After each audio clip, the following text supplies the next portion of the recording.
It's turbos, dirt, and all 4 tires on fire, baby! This is the car that led Subaru to 3 consecutive rally championships. The machine that sent the legendary Evo back to the drawing board time and time again. It gave us one of the best looking front ends and rear wings on a production car ever. And it literally created a completely new kind of performance car. And a completely new kind of performance driver. This is the WRX, a car that we desperately love. But if what Subaru has been saying lately is true, it's a car that's probably about to undergo its biggest change ever. Today, we celebrate the WRX. This is everything you need to know right here about the death of a legend.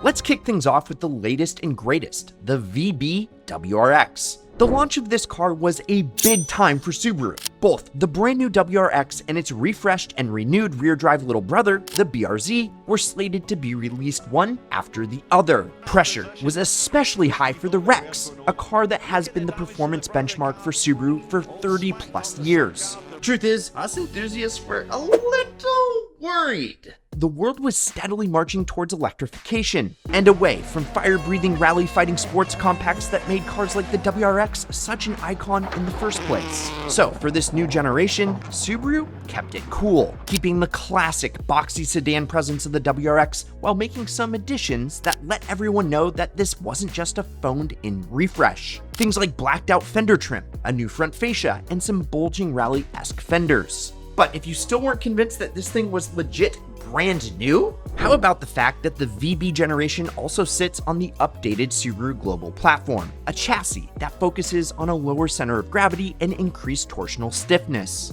But hey, I know what you really care about is how this thing goes, so let me fill you in. The standard 2.4-liter turbocharged boxer is the beating heart within this beast. In standard tune, will propel you from 0 to holy shit in the blink of an eye, thanks to its 271 horsepower and 258 foot-pounds of twist. More specifically, it does around 5.5 seconds from 0 to 60. And yeah, I know it doesn't sound that crazy when you compare it against the 0 to 60 times of, say, a Tesla, but guys, trust me, 5.5 seconds, that's quick. What's more is that with this generation, engineers set targets to improve the handling of the WRX to meet those of the last generation STI. And if Motor Trend said the track-focused high-end model packs everything you need and nothing you don't, and Road and Track said it's instantly brilliant, and Savage Geese said this is a good one, they know what they're talking about. Trust me. They pretty much pulled it off, all while making this thing the best riding and most livable version yet. And the magic wand making all this possible is the WRX's signature ace up its sleeve, Subaru's symmetrical all-wheel drive. Hop inside, the WRX makes for a solid improvement from the previous version, with tastefully placed carbon fiber inserts and that sexy contrast stitching. But to me, the only interior goodie that actually matters is that stubby little lever in the middle. Because yes, folks, you can still have the option to shift it yourself if you want to. There is, of course, an automatic, which begrudgingly is a CVT, but I don't care if it's reliable and works well for this platform or shaves time off the 0 to 60 or whatever else Subaru tells us. In our opinion, it's not the ideal choice. That being said, it does open up the WRX lifestyle to more and more people, and while it's not for me, I get it. You can get the GT trim, and while only automatic, it sports carefully tuned adaptive dampers from the standard spec and would probably be the perfect choice for someone who sits in traffic in the morning and bombs back roads on the way home from work. Or you can opt for the premium package. That comes with the optional manual transmission and just sticks to the basic suspension, but it'll save you some cash compared to the pricey GT trim and makes it more possible, if you know what I mean. Or you can have the Goldilocks WRX in the TR version. This thing has better suspension, big Brembo brakes, a manual transmission, and special Recaro seats. But TR isn't what your doc would call an STI, which is a problem. Yeah, speaking of trims and options, there's one that's missing, and you probably know where I'm going with this. The beloved Subaru Tecnica International. You see, it still has not been yet introduced for the VB generation, and rumors suggest that electrification could be integrated into the new one. For us, the Rally Legend STI would be the icing on the cake for this fun and sophisticated generation of the WRX. But as time goes by, unfortunately, it's looking less and less likely we're going to see it happen. Best that we can do is hope that the ghost of Colin McRae scares the Subi engineers enough to force them into building one. Speaking of Colin McRae and all these brand new WRX models, it makes you think, how exactly did the WRX get to this point? And yo, guys, real quick, check out this 22B beautiful shirt. It's on sale for a limited time, and it'll add 5 horsepower at any meet. Go snag it, linked in the first comment below before they're all gone. In the late 1980s, Subaru oversaw the establishment of Subaru Technica International, the now official name of the performance arm of Subaru it had been competing with for years. And back in the day, their car of choice for rally, endurance, and other racing was the Subaru Leon. It had proven itself a successful competitive platform. But around 1988, questions of reliability started to creep in, as horsepower figures kept climbing, and it forced Subaru's race engineers to have a rethink. They'd need to introduce a new product that could prove the brand's reliability in dramatic fashion, to say the least. Enter the Legacy RS Turbo. This was designed to be a flagship, rally-capable road car for the company, but not before it was first going to be the workhorse for a record-breaking run in the World Land Endurance competition. Using the newly designed EJ20 engine, Subaru entered 3 Legacy RS Turbos in the event, and they each traveled at an average 138 miles an hour for 18 days straight, securing them a record that would stand for 15 years. It prompted them to enter the car into rally as Subaru's shining hope in the WRC. And it failed. Yep, out of 14 total events entered, the car brought home 1 podium. 1. And it left the racing guys with basically nothing to show for all their hard work and all that money they'd burned. It really came down to one major problem. The Legacy was built to be the brand's flagship sedan for the road, not for the rally stage. Resources for the racing program were all but dried up, and to say the suits at Subaru's headquarters were flustered would be an understatement. At this point, all seemed lost. No wins, no glory, and a car that was barking up the wrong tree. However, there were 2 things brewing behind the scenes that would change Subaru's luck and emboss its name into automotive history just a few years later. Firstly, the last race of the Legacy RS's 1991 season was driven by a substitute driver who showed some promise in the eyes of the STI team and its future rally endeavors. His name was Colin McRae. He raced more and more for the team in the following 1992 season, where he drove the Legacy rally car, which was famously heavy and clunky for the tight stages, to an incredible 2nd place finish. It was obvious McRae had what it took to win. All he needed was a better car. As for the second behind-the-scenes change, it came in the form of something called the Impreza WRX, standing for World Rally Experimental. It was being designed in the early 1990s as a replacement for the compact and outdated Leon sedan, and coincidentally was wrapping up development at the same time that the STI team admitted they badly needed a new rally car platform. The Impreza WRX was smaller than the Legacy, more nimble and tossable for the rally stage, and sat on a completely new, stiffer chassis. Plus, the EJ engine could be swapped right into the new car, along with an updated all-wheel drive system. It was the perfect storm. And once STI got a hold of the car, it was wraps for the WRC competition. The new STI version had things like forged internals, carbon fiber strut tower braces, and an upgraded intercooler, just to name a few. The WRX, in the hands of Colin McRae and a slew of other hugely talented drivers, led Team Subaru to 3 consecutive manufacturers' titles in 95, 96, and 97. The success of the rally cars propelled the Impreza WRX into the dreams of enthusiasts across the world, even though it wasn't available in most countries at the time. Regardless, the road-going version of this rally legend kicked off a saga of cars that would change the way we think about performance forever.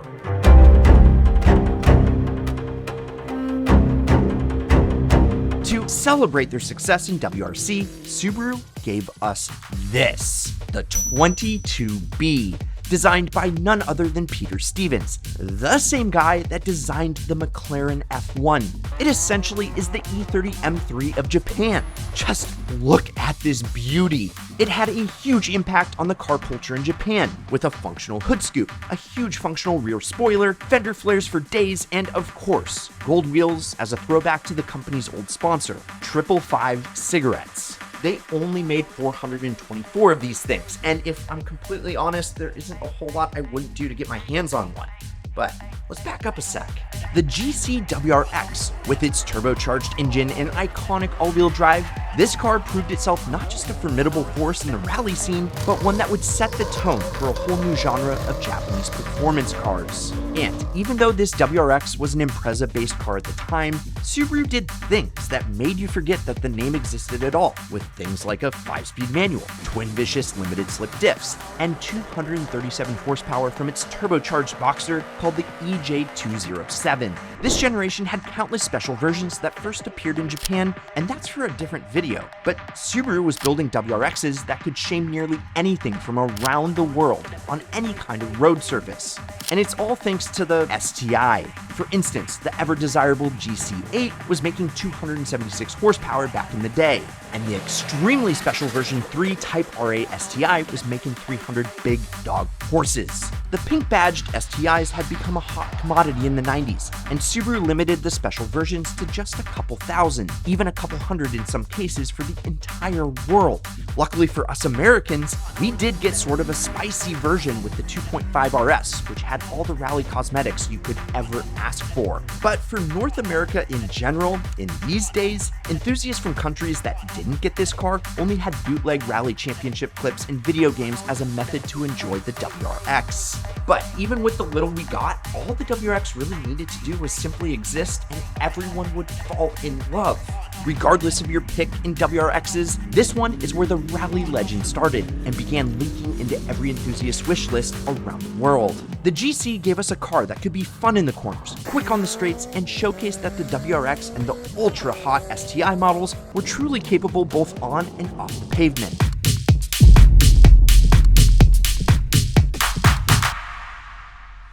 Welcome to the dawn of the new millennium, and of course, the GD WRX. No matter which headlight design you like more, this car was designed to move, brother. According to the well-known headlight-based nicknames, the GD was born as the much-loved and adorable Bug Eye WRX. The GD was also the first to see Subaru's active valve control system, or AVCS. Trav, what is AVCS?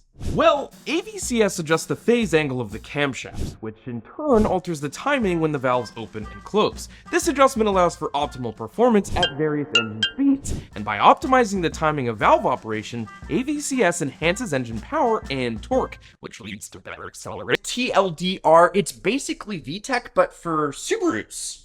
It's what makes a Subaru a Subaru. The sophomore generation gave customers a 227 horsepower turbocharged Boxer 4 capable of getting the WRX to 60 in a very respectable 5.9 seconds. The little engine was mated to a 5-speed manual transmission and, of course, had Subaru's trademark all-wheel drive system. This WRX gave birth to the grin-inducing box flares that would become a staple of the model throughout its entire lifespan. When it first came into the hands of enthusiasts, the WRX was an instant hit with its bubbling personality and agile handling tendencies. Look how cute it is! I mean, aggressive and menacing. Okay, regardless of its appearance, it remains so cherished partly because, with a few easy modifications like a wheel and tire package, a short shifter, an exhaust and a tune, the GD WRX goes from a firecracker to a frickin' artillery shell in an instant. And even better, the STI from this generation was a pretty big step up from the regular car. Output was boosted to just over 260 horsepower.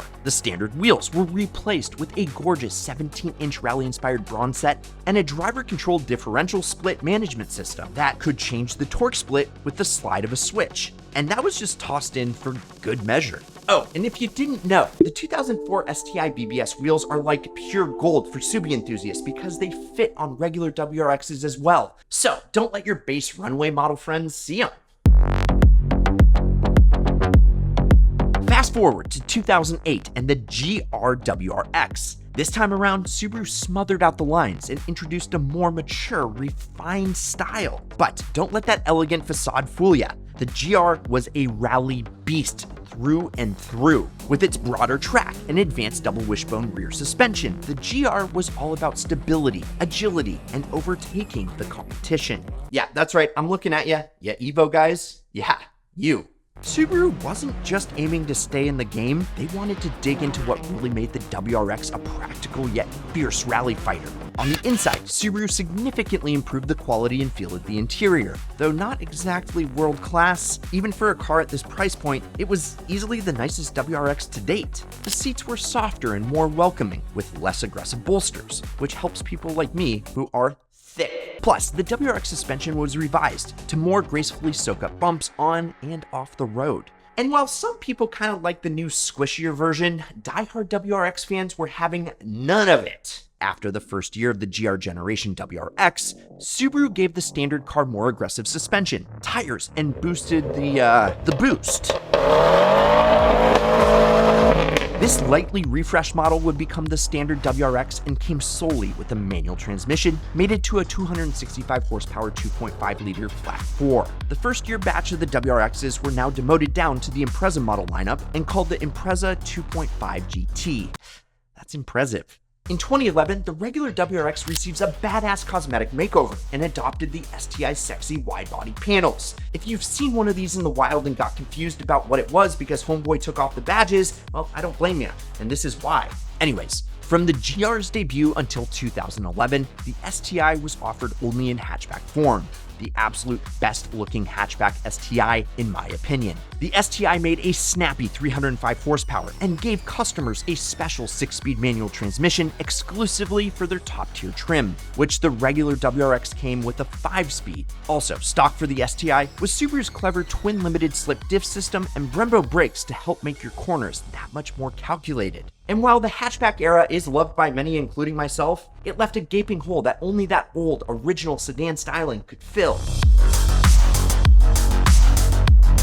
Enter the VA generation WRX, aka the Raptor Eye. This car wasn't about making small tweaks, it was about making huge statements. Subaru cranked up the dial on this iconic design, resulting in a car that turned heads even when it was standing still. Its fearsome face, flared wheel arches, and a swooping hood scoop defined this generation. Though the now slightly old 2-liter 4-banger remained in service for this generation, Subaru knew what they were doing. Keeping the older engine allowed us clinically insane enthusiasts to tune the WRX how we have been for years, and leaving our overly aggressive Cobb tunes intact. Even though the engine was old, they updated the 2-liter with a new twin-scroll turbo making 268 horsepower and mated it to the best feeling 6-speed manual transmission in a Subaru yet. And that all came standard. Subaru played with the induction system too, modifying the previous generation's turbocharger placement to be even closer to the bottom of the block, allowing for more direct airflow and much quicker spooling. Even better though, the WRX now had the chassis control to utilize every last bit of its powertrain might. And while basically all the previous generations have suffered from some of that classic all-wheel drive understeer, this one was built different. The VA offered a much quicker steering ratio and a state-of-the-art brake-based torque vectoring system which made the WRX snap right into a corner and stick the landing like Simone Biles. And to prove that this generation of Subaru wasn't messing around, they took a modified version to the Isle of Man, where it completed the 37-mile course in under 18 minutes, setting a new world record. The VA generation is also home to the most recent STI variant, and currently our last hope for a cherry-blossomed WRX. The STI's EJ25 engine was slightly more refreshed than previous versions, but it still made a savagely quick 305 horsepower and came with a manual only, much like the Focus RS it was competing against at the time. Additionally, better brakes, stiffer suspension, sexy rally-inspired aero, and of course, that hot little 2.5-liter turbocharged EJ25 made the VA STI the absolute paradigm of what Subaru means. Plus, unlike the 90s and 2000s, the US actually received some special editions for this generation. 500 examples of the WRX STI Type RA for the 2018 model, and later 209 units of the 341 horsepower S209. If I'm gonna be completely honest, aside from the 22B and maybe the SVX because I'm weird like that, the VA STI is probably my favorite car Subaru has ever built. Which leads us back to present day and the VB WRX, the culmination of every single WRX that has ever existed, boiled down into one little turbocharged sedan. It represents more than just the continuation of the Subaru all-wheel drive brand and its past successes, but also the future of this model that has become almost synonymous with car enthusiasm. Be honest, how many of your high school friends got into wrenching and loving cars because of some old 250,000 mile Bug-Eye or Impreza? Yeah, we've all been hit by the car mod bug. It's one of those few truly special cars that ticked all of the important boxes. A true motorsport history, easy entry-level sports car access, simplicity under the hood, and a freaking massive community and aftermarket to make everyone's car a true extension of themselves. And with the current one, the only thing missing is an STI, a statement version that would tie the whole family of WRXs together after 30 plus years of development, both on the road and on the rally stage. As of right now, we can't tell you whether or not it's going to happen for this generation. It's looking pretty unlikely, and most rumors point to a 2028 electrified STI as the closest we'll get. Either way, it's clear that this generation will be the last of the classic configuration that we all know and love. And while I'm excited to find out exactly what Subaru has in store for the WRX and the STI over the coming years, I'm left feeling a little melancholy. And I have to wonder if Mitsubishi had never killed the Evo, if the STI had never lost its sparring partner, if things might have been different today. I guess we'll never know. But what I do know is that us enthusiasts are so extremely lucky to have lived through the golden age of the WRX. All right, folks, what is your favorite WRX story? Did you own one? Have you tried to buy one? Did you crash one? Let us know in the comments below. If you enjoyed the vid, it helps us out if you like it. Subscribe if you enjoyed the content, you want more, and turn on that notification bell. And check out these Death of Legends up here or whatever YouTube recommends you watch next down here. I'm Brad. This is Ideal. We'll see you next week. And promise me one thing, keep living the ideal lifestyle.